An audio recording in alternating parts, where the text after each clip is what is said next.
حضرت شیخ ابو صالح موسیٰ جنگی دوست علیہ الرحمہ ایک نہر کنارے وضو کر رہے تھے کہ پانی کے بہاؤ پر ایک سیب بہتا ہوا آیا۔ بھوک پہلے ہی لگی تھی، سیب کو دیکھا تو اشتہا غالب ہو گئی، سیب اٹھایا اور کھا لیا۔ جب کھا چکے تو معاً خیال آیا کہ یہ تو میرا تھا ہی نہیں، تو جدھر سے پانی آ رہا تھا، بہاؤ جدھر سے تھا، ادھر کو سفر شروع کر دیا۔ تھوڑی دیر چلنے کے بعد دیکھا کہ ایک باغ ہے اور اس میں سیب کے درخت ہیں اور اس کی شاخیں پانی کی طرف جھکی ہوئی۔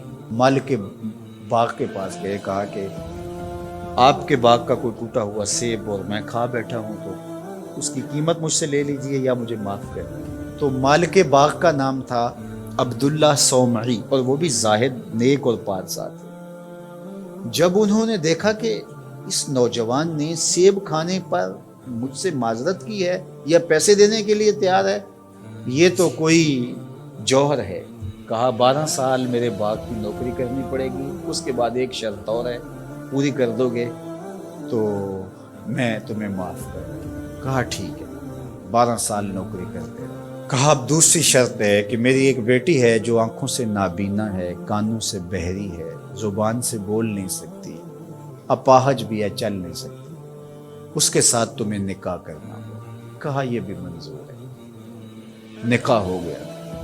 کہا اس کمرے میں تمہاری بیوی تمہارا انتظار کر رہی ہے۔ جب کمرے میں دیکھا تو ایک صحیح الاعضاء خوبصورت صاحب جمال خاتون منتظر تھی۔ سمجھا غلطی لگ گئی ہے، واپسی جلدی سے پلٹے اور اتنی تیزی سے پلٹے کہ دروازے کی چوگاٹ کے ساتھ سر لگا اور سر پھٹ گیا اور خون بہ رہا اور واپس آئے۔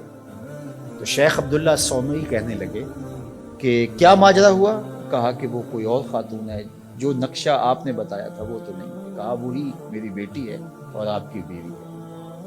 وہ بہری اس لیے ہے کہ آج تک اس کے کانوں نے غیر محرم کی آواز نہیں سنی۔ وہ نابینا اس طرح ہے کہ آج تک اس نے غیر محرم کی شکل تک نہیں دیکھی۔ اپاہج اس لیے ہے کہ وہ غیر محرم کے لیے کہیں چل کے نہیں۔ اسی طرح باقی جو چیزیں بتائی تھی ان کی تعبیر بتائی۔ کہا وہی تمہاری بیٹی۔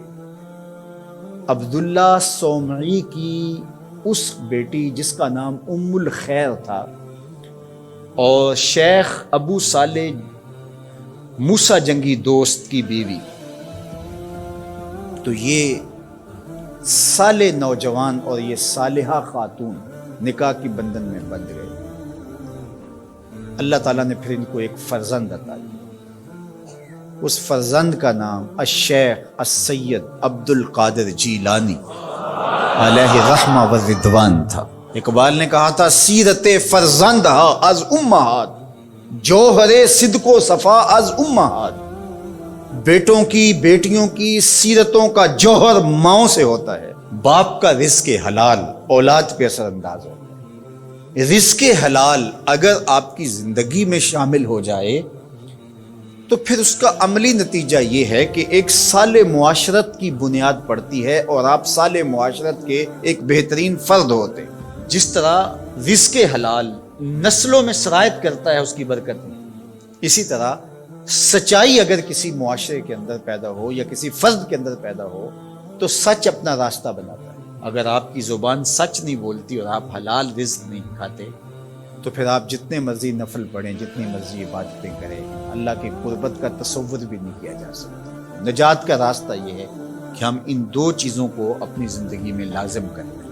اور آج چونکہ 11 ربیع الثانی ہے اور پوری دنیا کے اوپر حضرت شیخ عبد القادر جیلانی علیہ رحمہ و رضوان کا یوم منایا جاتا ہے، اور چونکہ وہ 11 تاریخ کو لوگوں کو جمع کر کے دین سکھایا کرتے، اور ملا علی قاری نے نزہۃ الخاطر الفاطر فی مناقب شیخ عبد القادر میں لکھا ہے کہ آپ کے خطبے میں اجتماع 70 ہزار لوگوں کا ہوتا تھا، اور یہ ہر 11 کو کیا کرتے تھے۔ اس وجہ سے اپنی سہولت کے لیے جس طرح ہم مقرر کوئی دن کر لیتے ہیں کہ ہر پیر کو محفل ہوگی، ہم مقرر کرتے ہیں ہر ماہ کی پہلی تاریخ کو محفل ہوگی، تو انہوں نے یہ دن مقرر کیا تھا۔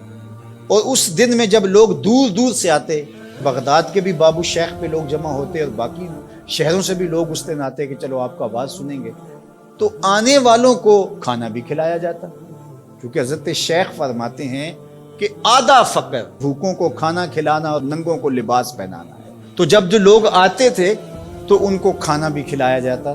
اب لوگوں کو صرف کھانا یاد رہ گیا ہے، اور جو واز کیا کرتے تھے، جو اس اجتماع کی روح تھی جس کے لیے سارے لوگ آتے تھے، وہ ہم نے بھلا دیا۔ تو ہم عمومی طور پہ رسم پرست ہو جاتے ہیں، روحیں ہم سے رخصت ہو جاتی ہیں، جو بھی چیزیں ہوتی ہیں ان کی روحیں ختم ہو جاتی ہیں اور ان کی رسمیں باقی رہ جاتی ہیں۔ اور یہ ہمارا المیہ ہے شروع سے، بلکہ اقبال نے کہا کہ پورا دین ہی جو ہے وہ ہم نے رسم رکھ لیا ہوا ہے، اس کی روحیں ہم سے رخصت ہو گئی۔ رہ گئی رسم ازاں روح بلالی نہ رہی، فلسفہ رہ گیا تلقین غزالی نہ رہی، مسجد مرثیہ خواہیں کہ نمازی نہ رہے، یعنی صاحب اوصاف وہ حجازی نہ رہے۔ حضور نے ارشاد فرمایا لا یبقى من الاسلام الا اسمہ ولا یبقى من القرآن الا رسمہ، مساجدہم عامرۃ وہی خراب من الہدی۔ ایک وقت آئے گا کہ قرآن صرف رسم کے طور پہ باقی رہے گا، اور جو ہے وہ اسلام کا صرف نام باقی رہ جائے گا۔ مسجدیں زیب و زینت کے لحاظ سے تو آباد ہوں گی، بڑے اونچے اونچے مینار ہوں گے، گنبد اچھے ہوں گے، قالین اچھے بچھے ہوں گے، دیواریں منقش ہوں گی، یہ سب کچھ تو ہوگا، لیکن نمازیوں سے خالی ہو جائیں، ہدایت کے نور سے خالی ہو جائیں۔ تو آج یہی ماجرا ہے کہ ہر چیز کی رسم باقی رہ گئی۔